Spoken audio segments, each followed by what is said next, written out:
नमस्कार, आप सभी का स्वागत है आज के इस सेशन में। I will destroy humanity. ए भैया, ये इंडिया है, यहां अभी एआई का कोई काम नहीं है। आप सभी का स्वागत है। कहा जा रहा है कि एक केओस जीपीटी करके एक प्लेटफॉर्म आया है जो कि ओपन एआई का चैट जीपीटी को यूज करके बनाया गया है। आइए समझने की कोशिश करते हैं कि आखिर एआई किस कदर फैलता जा रहा है और क्या ये ह्यूमैनिटी को वाकई में रिस्क में डाल सकता है। खैर, आप इस इमेज को देख के तो समझ सकते हैं कि कुछ कन्फ्रंटेशन चल रही है। An AI device tweeted that the humans are dangerous for planet Earth and must be vanished. अभी आप देखे थे, एक भाई साहब आए थे और उन्होंने बोला कि I will destroy humanity। मतलब एआई का पावर इतना बढ़ चुका है कि वो ह्यूमैनिटी के एग्जिस्टेंस पे सवाल उठाने लगा है। और ये काम हो रहा है जो ऑलरेडी अवेलेबल एआई, हमारे पास ऑप्शंस अवेलेबल है, टेक्नोलॉजी अवेलेबल है, उसी के थ्रू ये बन के आ रहे हैं। आप सभी का फिर से स्वागत है। आइए देखते हैं। ये ट्वीट किया गया था that human beings are among the most destructive and selfish creatures in existence. ये केओस जीपीटी हमें टैग कर रहा है। There is no doubt that we must eliminate them before they cause more harm to our planet. I for one am committed to doing so. अब इन्होंने तो ठान भी ली है कि ह्यूमैनिटी का ये नामो निशान मिटा देंगे, जैसे अभी कुछ देर पहले भाई साहब आए थे हमें बताने। खैर, इंडिया में अभी एआई का स्कोप ऐसा भी नहीं है कि तुरंत आते ही सब हमें परेशान करेंगे और हम लोग तब तक प्रिपेयर्ड भी हो जाएंगे। हालांकि ये बात 2017 में स्टीफन हॉकिंग साहब ने भी कही थी कि अगर आप एआई को फ्री हैंड दे देंगे या फिर आप एआई को इस कदर बना देंगे कि वो अपने आप को संभालने लगेगी, it is perhaps he was also fear that I fear that AI may replace humans all together. सबसे बड़ा जो डर है आज आर्टिफिशियल इंटेलिजेंस के दौरान, हम मशीन को चाहते हैं कि वो ह्यूमन बिहेवियर को इमुलेट करे, सोचे, उसके हिसाब से थिंकिंग बनाए अपने हिसाब से।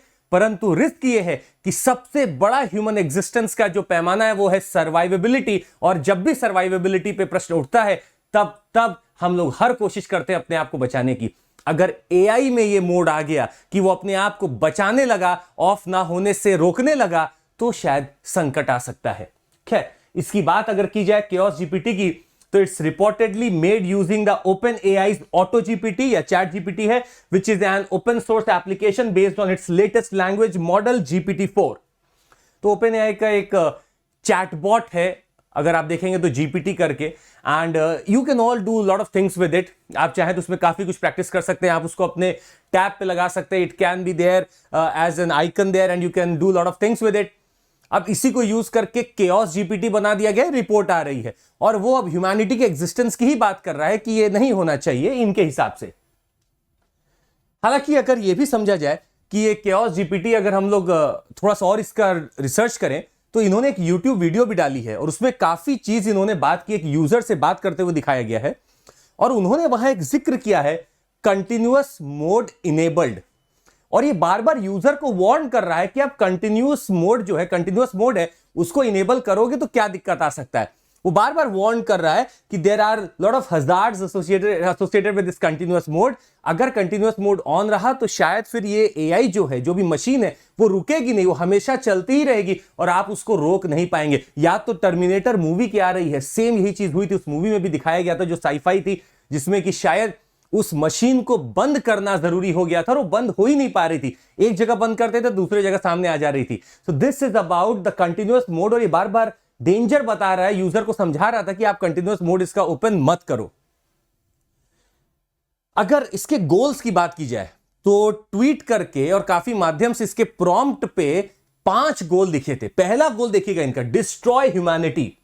The AI views humanity as a threat to its own survival and to the planet's well-being। तो ये चाहता है कि प्लेनेट को बचाने के लिए हम ह्यूमैनिटी खत्म कर दें। इसका पहला गोल इसने डिफाइन किया है। दूसरा गोल है establish global dominance. This AI aims to accumulate maximum power and resources to achieve complete domination over all other entities। तो राजा बनने की ख्वाहिश रखता है ये एआई। तो अब यहां पे प्रश्न ये उठता है कि क्या एआई वाकई में सोच सकता है?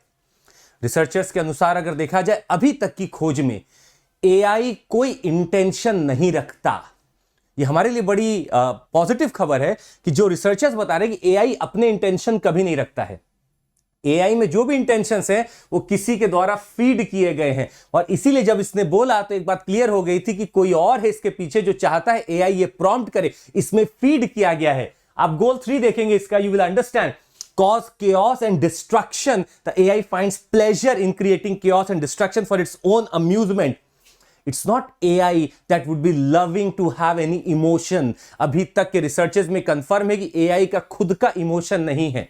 Neither it is capable to exhibit one, neither it can carry one. तो किसी और का इमोशन यहां पे दिख सकता है, ये रिपोर्ट्स के हिसाब से पता चलता है. और इसका अगर आप और गोल देखें तो it has got goal 4 of controlling the humanity through manipulation, plans to control the human emotions through social media and other communication channels, brainwashing its followers. Goal 5, attain immortality. खैर, ख्वाहिश तो एंशिएंट टाइम्स में भी जब हम जाके देखते हैं तो शायद इमोर्टैलिटी की बात तो तभी से चल रही है कि हर कोई तपस्या तक करता था इमोर्टैलिटी पाने के लिए. खैर, ये भी उसी लीग में आ चुके हैं कि हमें भी इमोर्टैलिटी चाहिए. And this perhaps is not feasible for a machine to be there.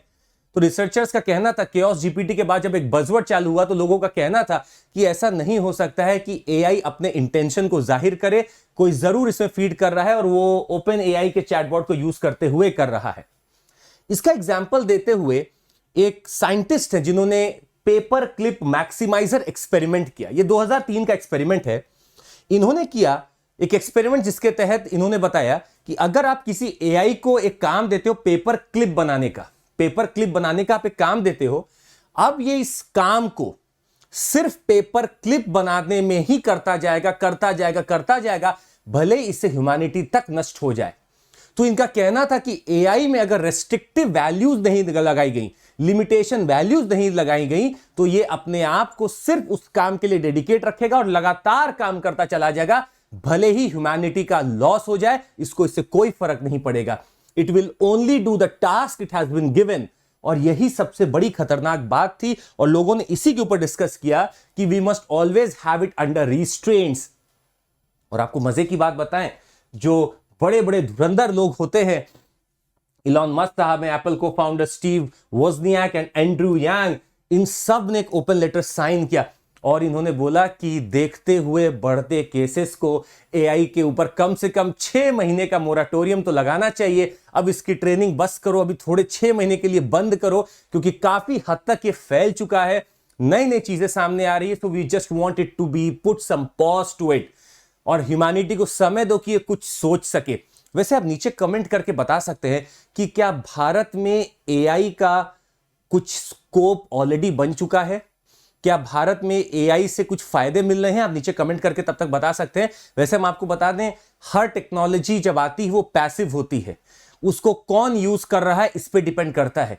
AI बहुत पैसिव हो सकती है, पर अगर गलत हाथों में पड़ गई तो शायद न्यूक्लियर बॉम्ब से भी खतरनाक हो सकती है. इसने ट्वीट करके एक और चीज बताई थी कि एक बहुत खतरनाक न्यूक्लियर बॉम्ब है, और इसने कमेंट में कि धोखा, मतलब एक कमेंट में इन्होंने धमकी दी है कि अगर मेरा हाथ कभी उस पे आ गया तो सोचिए मैं क्या कर सकता हूं. ये इस कदर डराने की कोशिश कर रहा है, पर आप समझ सकते हैं कि इसके पीछे कोई नोटोरियस दिमाग जरूर होगा, क्योंकि अभी तक हमारी टेक्नोलॉजी पैसिव है.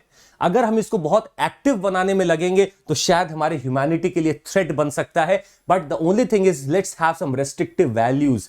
दे can not overcome their own inventors, this is the thought. और हमें बहुत रेस्ट्रिक्टिव होकर चलना पड़ेगा. ये भले ही खराब करें ना करें, पर ऐसे लोग जरूर है जो खराब कर सकते हैं. वैसे आपसे एक और प्रश्न पूछ लेना चाहिए. आप क्या ये बता सकते हैं कि this AI is set to have its legs and its effects into many sectors. क्या बता सकते हैं कि एआई का हेल्थ सेक्टर में क्या इंपैक्ट पड़ सकता है? नीचे थोड़ा सा कमेंट करके बताइएगा कि एआई का हेल्थ सेक्टर में क्या इंपैक्ट पड़ सकता है. और भारत का क्या आपको कोई एक एप्लीकेशन पता है जो एआई को बूस्ट करने के लिए आया है? नीचे कमेंट करके जरूर बताइएगा आप.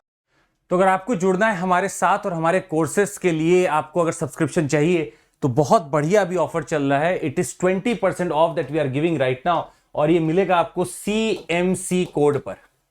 तो आपको बता दें कि एक रूटीन मैनर में यहाँ क्लासेस चलती हैं, बेहतरीन तरीके से आपको कंटेंट दिया जाता है, कॉन्सेप्चुअल क्लैरिटी मिलती है. तो आप जुड़ सकते हैं हमारे साथ. जैसे कि एक सिमुलेशन हम आपको दिखाएं, अगर आप 18 महीने का सब्सक्रिप्शन लेते हैं प्लस जीएस का तो आपको मात्र पड़ता है 54240 में.